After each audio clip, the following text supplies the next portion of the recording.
Hey everybody, it's BDC. Thanks for checking out this video today. We are doing some Valheim, and this is going to be a short video explaining how portals work. Now, portals are the means of doing fast travel in this game. And the way they work is they're a bidirectional type of pair of structures. You lay one down somewhere, and from what I understand, it could be anywhere on the map. You lay another one down, you give them the same name, and then bam, you can bounce back and forth between them. The cool thing about these is that you can get these fairly early on in the game.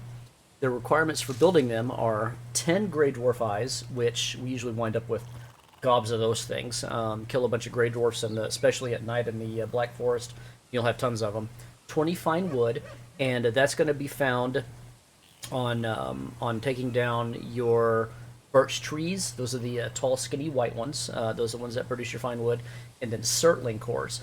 Now, Surtling cores are the ones that are found as the rewards within burial chambers. Now, I did a video on burial chambers several days ago. I'll link it down below. I did a walkthrough on there, so I go through the entire chamber, and it'll show you basically what they look like and how to get them and all that kind of stuff like that. One of the really cool things about these portals is that they can be gotten fairly early on in the game. They can be built fairly early on in the game.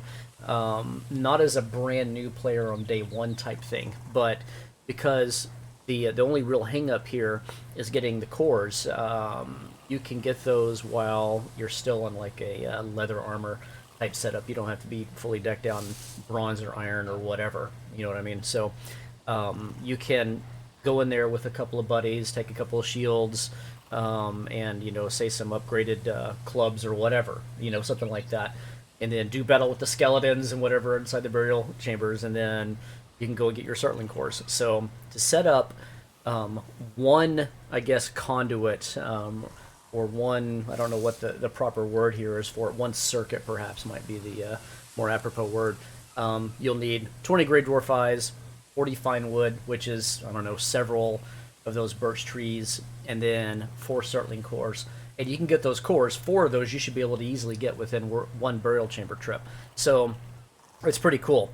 One little caveat to these things is that you cannot carry metals on you. So let's say if you had copper or tin or iron, either in scrap iron or raw, or scrap form, or deposit ore, or even in the pressed smelted bars, you can't carry those through here. So there is kind of a caveat to that. So you can't set up a portal on, say, at your main house, and then set one up over at a spot where there's a ton of copper or a bunch of iron, or in the swamps near crypts or whatever, and expect to bring tons of that stuff through the portal.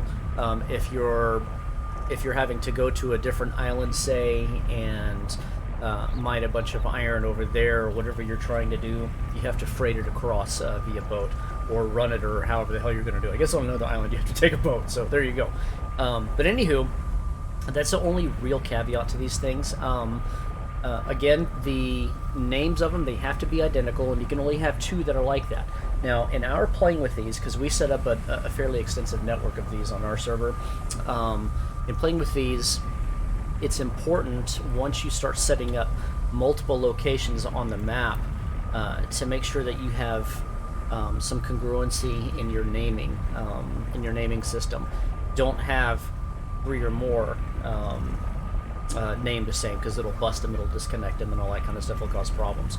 So one thing I wanted to show on here, not just the going through, as you can see the little spinny graphic effect or whatever, but one thing I wanted to show is how we solved being able to do an effective fast travel. Now what we did was we built this structure here.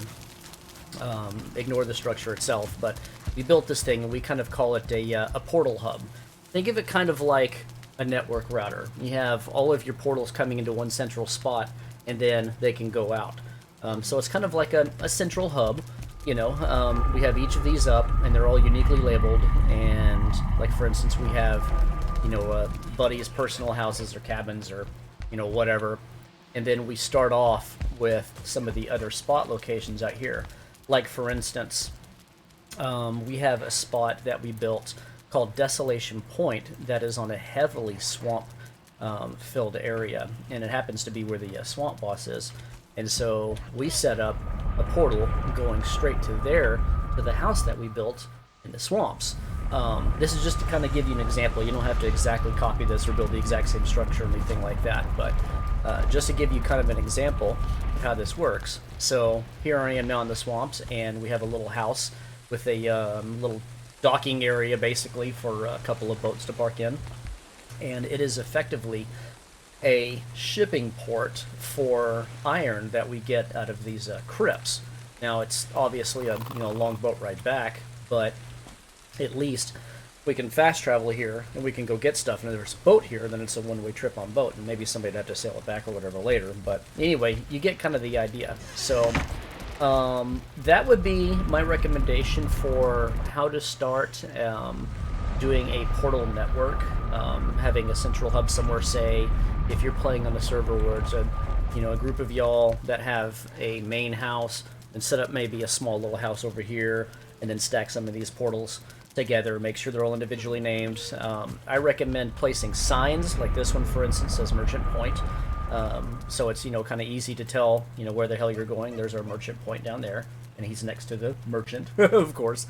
But yeah, I think that's about it. The construction of them, they're 2 wide and 1.5 tall. They'll fit in a grid like that, so they don't take up a lot of space.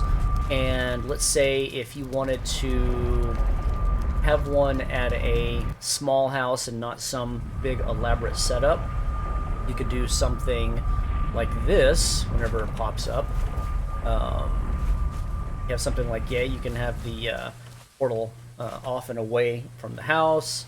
You just have to be careful that it doesn't get attacked, because that is a thing. Critters that are spawned in, if you're in the area, they'll go over there, they'll try whacking on it, they'll destroy it.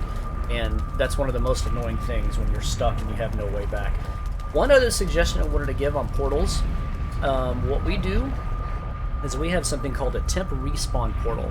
Now, if somebody in our group is going to explore an area, they will carry the necessary materials that's required to construct one of these things, and they'll name it temp.